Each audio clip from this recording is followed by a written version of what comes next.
YouTuber തൊപ്പി എന്ന നിഹാദിന്റെ മുൻകൂർ ജാമ്യാപേക്ഷയിൽ റിപ്പോർട്ട് തേടി എറണാകുളം പ്രിൻസിപ്പൽ സെഷൻസ് കോടതി. ഡിസംബർ 4-നകം റിപ്പോർട്ട് നൽകാൻ പാലാരിവട്ടം പോലീസിന് കോടതിയുടെ നിർദ്ദേശം. സുഹൃത്തുക്കളായ മറ്റു 3 യുവതികളടക്കം 6 പേരുടെ മുൻകൂർ ജാമ്യാപേക്ഷയിലും റിപ്പോർട്ട് തേടി. വിവരങ്ങളുമായി ലീഗൽ ഡെസ്കിൽ നിന്ന് ഷബ്ന സിയാദ് ചേരുന്നുണ്ട്.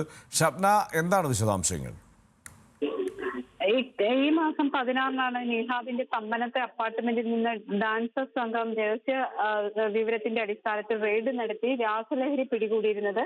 തുടർന്ന് പാലാരിവട്ടം പോലീസാണ് ഈ കേസ് രജിസ്റ്റർ ചെയ്ത് നിഹാദിനും മറ്റു 5 പേർക്ക്, നിഹാദ് ഉൾപ്പെടെ 6 പേർക്കെതിരെയായിരുന്നു കേസ് രജിസ്റ്റർ ചെയ്ത്. ഇതിൽ 2 പേർ പെൺ സുഹൃത്തുക്കളായിരുന്നു. ഇവർക്കെതിരെ കേസ് രജിസ്റ്റർ ചെയ്തതിനെ തുടർന്ന് ഇവർ ഒളിവിൽ പോയി. പിന്നീടാണ് എറണാകുളം സെഷൻസ് കോടതിയിൽ മുൻകൂർ ജാമ്യാപേക്ഷ സമർപ്പിച്ചത്. ഇന്നിപ്പോൾ ഈ മുൻകൂർ ജാമ്യാപേക്ഷയിൽ പാലാരിവട്ടം പോലീസിനോട് കോടതി റിപ്പോർട്ട് തേടിയിട്ടുണ്ട്.